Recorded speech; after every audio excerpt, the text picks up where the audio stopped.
Yep. Yep. It's so... Them's the rules. Have you ever seen that documentary on the Pirate Bay?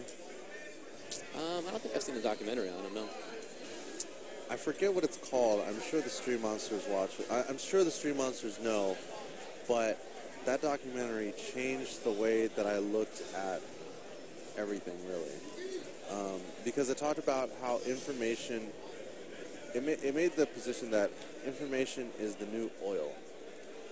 And those who can control the information are the ones with the most power and stand to make the most money.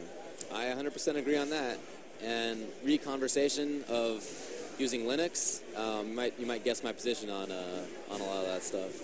Yeah. As free as possible, please. Yeah. But that's not the rule right now. The law is very different. And well, yeah. Still live in that world. Dude, you got to watch that documentary because it talks about how back in the day, like hundreds and hundreds and hundreds of years ago, like at the very beginning when the printing press was first invented, people who copied books were considered like heroes, or like they were doing society a favor because people weren't able to get the information otherwise. Yeah. So it was a service. It wasn't wrong. It was a service. In the young United States of America, one of the reasons for the very high rate of literacy was that the U.S. didn't respect European copyrights and just published a ton of European books. So you're saying that America would not have gotten to have a big advantage, or they used that to their advantage to create the America that we have today. If we had respected European copyrights, then we wouldn't have been as smart or as strong. Yeah. Interesting. Yeah. Interesting. Oh, got him. Yeah, dude, I wrote this whole paper on...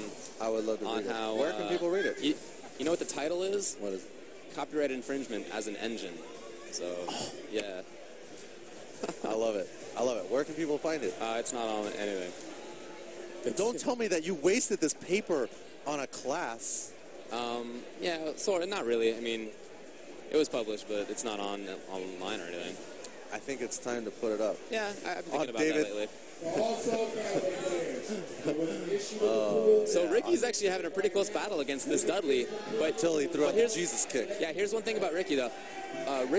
Justin is pretty patient with EX Messiah. That's not like a huge option for him most of the time. Ricky's the opposite. He will do it. Justin likes to play very tight with his meter. Yeah, and it's cool to see they're pretty different styles with this Rufus character. The issue with the printer is being fixed.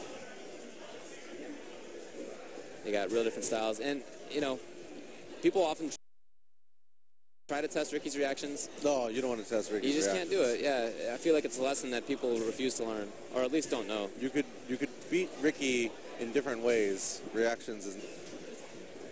And because of that, he really boils down the game to like this kind of basic formula. I feel like that's something that top players do really well, is make you feel like the game is more basic than it really is.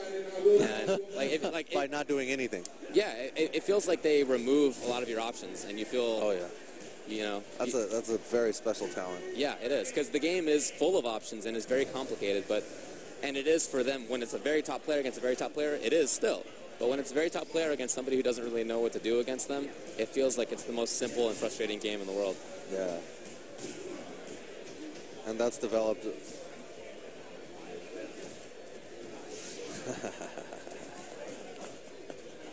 I like that. Oh, no. Very smart from Ricky to get to the other side, but I really don't like that risk from Jamrock. He's been playing pretty close with Ricky, and if not for that one mistake, he would have been mid-screen still, would have been pretty even on life. Just now he's in the corner.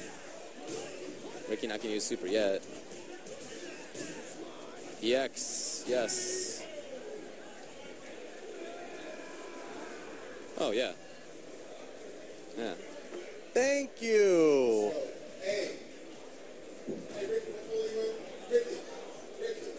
All right, so Ricky takes that one.